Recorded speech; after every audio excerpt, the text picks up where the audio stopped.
In a version of Earth where giant monsters known as Titans fight often, King Kong is living in a place called the Hollow Earth. It's an ancient subterranean ecosystem deep within the planet with unique gravity and constant radioactive energy that allows the creatures in it to evolve to titanic sizes. One day Kong is being chased by giant wart dogs, so he heads toward a cliff's edge where he's prepared a trap for the beasts to fall into. Kong also throws a tree trunk that activates a second trap, causing rocks to fall on his enemies. The wart dogs refuse to give up, so Kong grabs one of them and tears it in two, roaring as the blood falls on him to prove he's the boss of the area. Terrified, the wart dogs run away. Afterward, Kong washes himself in the waterfall and eats the enemy he killed, growling in pain when he discovers he has a bad tooth. Suddenly he hears a roar in the distance, and the distraction allows a huge reptile to steal the meat from him. Kong only struggles for a few seconds before letting it go, more interested in what he just heard. He follows the noise but only finds a random little animal and not more like him as he thought. Meanwhile, on the surface, Dr. Eileen works for Monarch, an organization who keeps an eye on the global threats posed by Titans. She has a special system to watch them all and make sure they aren't getting in trouble. Eileen is worried about Kong because he's from a social species and he shouldn't be alone.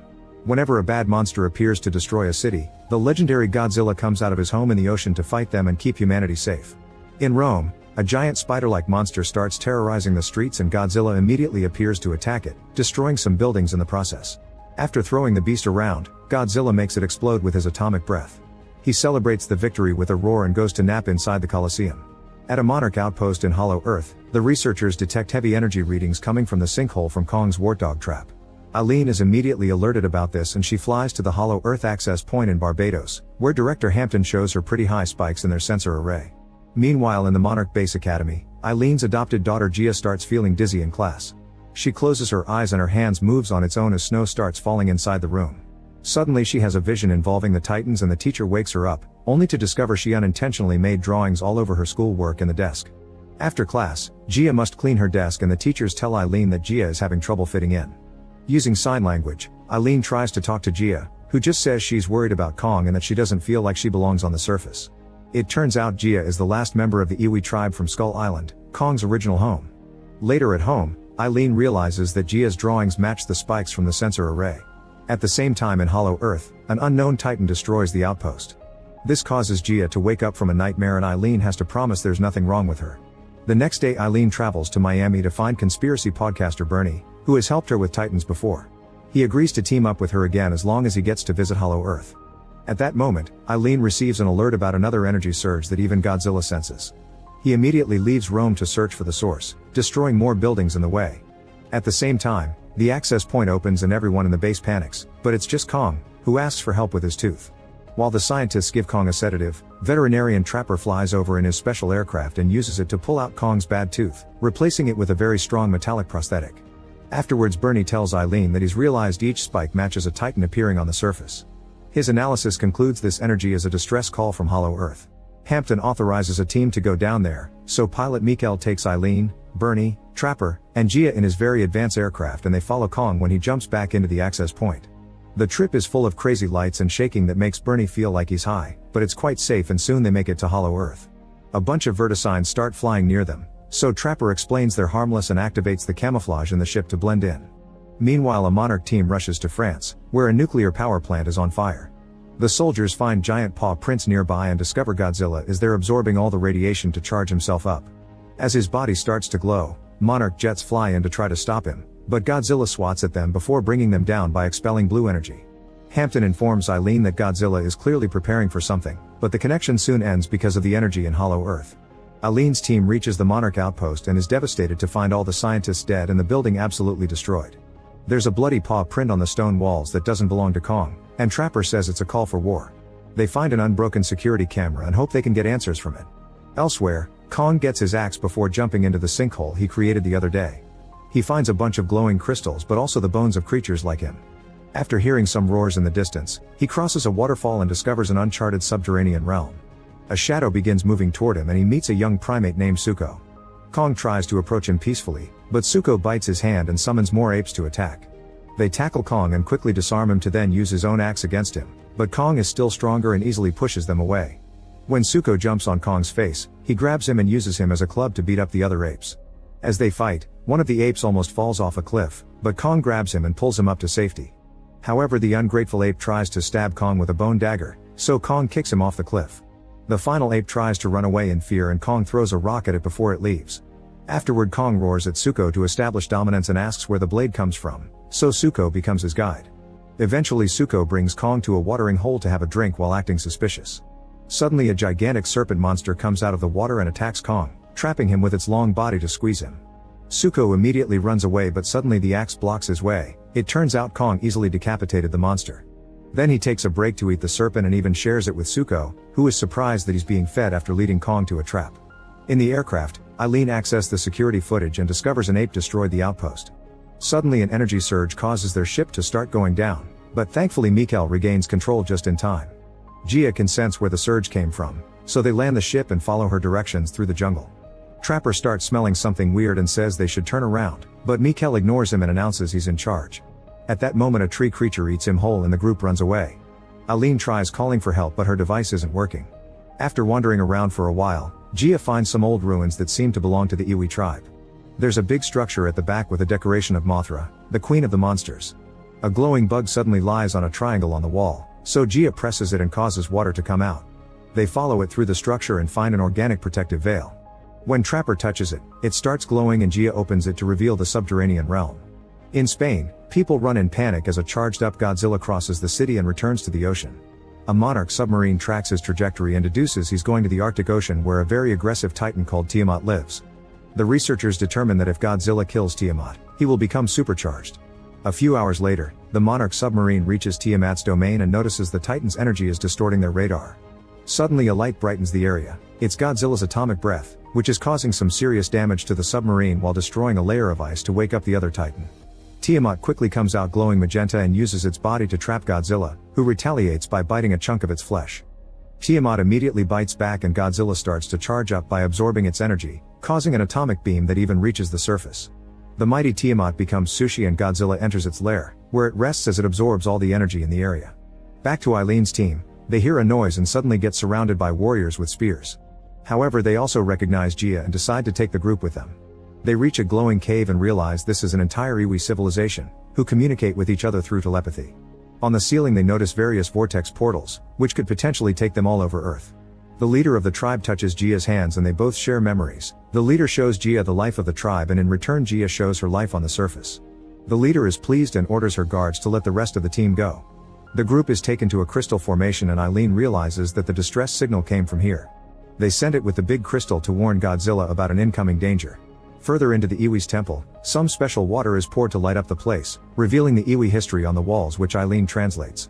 Long ago, the great apes were humanity's protectors, but a ruthless leader known as the Scar King led an army of apes to try and attack the surface world in a war against Godzilla and his species. Godzilla stepped in and trapped the Scar King and his army in Hollow Earth to prevent them from attacking again. However, this danger will come back and Godzilla is now charging for it. Only a direct descendant of the Iwi will be able to reawaken Queen Mothra to bring back peace. Meanwhile, Kong follows Suko on a bridge made of bones and enters a very hot area where he's shocked to discover other great apes being held as slaves and forced into hard labor. When a guard punishes a worker, Kong comes to help and earns the guard's fury. Kong just punches the ape down and demands to see the monster in charge. At that moment the Scar King comes out and sees King's metal tooth, so all the apes laugh at him. Then Scar King tries to punish Suko for bringing Kong, only for the worker from before to defend him. The Scar King kicks the ape into a pit of lava and Kong roars to complain. A fight ensues with Kong using his axe while Scar King uses a whip made from another titan's spine. This weapon almost chokes Kong to death, but he manages to grab Scar King and throw him off. Refusing to lose, Scar King uses a glowing crystal at the end of his whip and reveals Shimo, the titan that caused the Ice Age. The whip crystal causes Shimo lots of pain, so it's forced to obey Scar King. It breathes an ice beam toward Kong, who tries to deflect it with his axe. However, the blast is too powerful and it envelopes Kong's arm in ice, causing it to get frostbite. Kong is too weak to fight, so Suko calls him to lead him out of the cave. Dodging another ice beam, Kong manages to run away while the other apes steal his axe. They soon start chasing after Kong, who runs fast and releases trap after trap to bring down a bunch of enemies. Eventually he's cornered against a rock wall and the apes dodge another trap trigger, only for the rocks to fall anyway and crush them. It turns out Suko activated the trap. Kong is still in pain, so Suko helps him move and together they make their way to see the humans, unaware that an ape survived and is following them. In the meantime, Gia connects with other Iwi teens and finally feels like she belongs. Bernie records everything he sees, amazed by the Iwi's use of crystals to build their civilization. Suddenly a horn alarm wails and the Iwi rush to open the veil, finding Kong with his wounded arm. This is seen by the enemy ape, who immediately leaves to report to its boss. Scar King gathers an army and leads them while riding Shimo, ready to start an invasion while Zuko sees them from afar. In the Arctic, Godzilla awakens and breaks the ice, showing its new magenta glow. Back to Kong, he's too weak and falls to the ground, so Gia tries to tell him they'll take care of him. Trapper scans the injury and announces he's been working on a device called Operation Powerhouse, which he designed to give Kong a boost in case another powerful Titan appeared. He goes back to the destroyed outpost to bring a bunch of pieces and reveals a giant glove that he puts around Kong's injured arm. It takes Kong a moment to get used to it, but soon he regains mobility and punches the ground, pleased with the result. At that moment Zuko comes to warn them about Scar King's plans, so Kong immediately jumps through a vortex portal to appear in the middle of Egypt, damaging the pyramids and causing people to fall. In Gibraltar, Godzilla hears Kong's roar and jumps into the sea to go find him. At the same time in Hollow Earth, the Iwi get Gia ready and the girl approaches a large crystal, using her hand to activate some gold energy. This wakes up Mothra, who thanks Gia before flying to the surface. Then the Iwi start evacuating the cave. After destroying bridges with his swimming, Godzilla reaches Egypt, where Kong tries to explain the situation. However, Godzilla thinks Kong wants to attack humanity and pushes him against the pyramids. A fight ensues and Kong manages to land some good punches thanks to his mechanic arm. Then he grabs Godzilla's tail and starts dragging him toward the portal, only for Godzilla to glow and shoot his atomic breath, destroying more pyramids. He pushes Kong down and charges again, but this time Mothra appears and pushes him back. Gia also appears and together with Mothra they use telepathy to finally explain the situation. Godzilla roars to agree to team up. Eileen's team follow the Iwi to the area underneath the pyramids, where they pour a red liquid into the water that causes the crystals to move. Hopefully this will create a gravity surge that will hold the evil titans back. At that moment Scar King breaks the veil and comes inside, making Shimo freeze the crystals before they can finish the process. Trapper gets on his aircraft and brings over a bunch of vertisigns, who attack the ape army with bioelectricity. While the group escapes in Trapper's ship, Shimo shoots ice again to scare the vertisigns away. Thankfully Godzilla and Kong show up and jump to meet with Scar King and Shimo at the same time the crystals release the surge. The gravity causes the titans to float around, but that doesn't stop them from attacking each other whenever they have the chance. Trapper's ship almost gets smacked too, but Mothra comes in to protect them and the portals. Some ape soldiers try to join the fight so Zuko jumps in too, throwing rocks at them to keep them away. Shimo shoots ice at Godzilla and almost freezes him, however Mothra distracts it and Godzilla breaks the ice with its magenta charge. Then Mothra catches Trapper's ship and puts it down while Zuko kicks an ape guard off to its death. Kong recovers his axe from the enemy and exchanges blows with Scar King and his whip, but sadly Kong loses his axe again when a portal opens and drags all the titans to Brazil. The people on the beach immediately run away in panic as the waves freeze and the titans break through the ice. Scar King makes Shimo unleash its ice powers, causing the sky to go black before it starts freezing the city too. Suddenly Godzilla shoots an atomic beam at Shimo at the same time that Kong punches Scar King, causing him to lose a tooth. The fight continues among the four titans as they throw each other all over the place, destroying dozens of buildings. After Scar King tosses a building with his whip, he and Shimo attack Kong together, forcing him to use the glove to protect himself from an incoming ice beam. At that moment Godzilla finishes charging and shoots at Scar King, who dodges the attack and retaliates with his whip. Godzilla catches it with his mouth and uses it to throw Scar King down before breaking it, causing the crystal to fall. While Kong continues to be under Shimo's beam, Godzilla shoots at Scar King again, who jumps to dodge and recover the crystal, only for Godzilla to shoot it out of his hand. Then Godzilla jumps on Shimo to attack it while Kong and Scar King begin fighting to get to the crystal. Suddenly Zuko appears with the axe and shatters the crystal, which sends a shockwave that throws all the titans back. Shimo quickly recovers and realizes it isn't under Scar King's control anymore. When Kong and Godzilla start throwing Scar King around like a tennis ball, Shimo shoots his ice beam and freezes its slaver as revenge. Now Kong can throw him on the ground to shatter him to death while Godzilla uses his breath to clean up the sky. With the fight finally over, Mothra takes Gia back to the Hollow Earth and the girl confirms she wants to keep living on the surface with Eileen. Mothra repairs the veil, and a tired Godzilla returns to rest at the Colosseum. Kong and Zuko ride Shimo back to the ape tribe, where Kong earns the gratitude of the slaves and becomes their new leader. Make sure to subscribe and turn on notifications so you can watch more videos like this. Thanks for watching.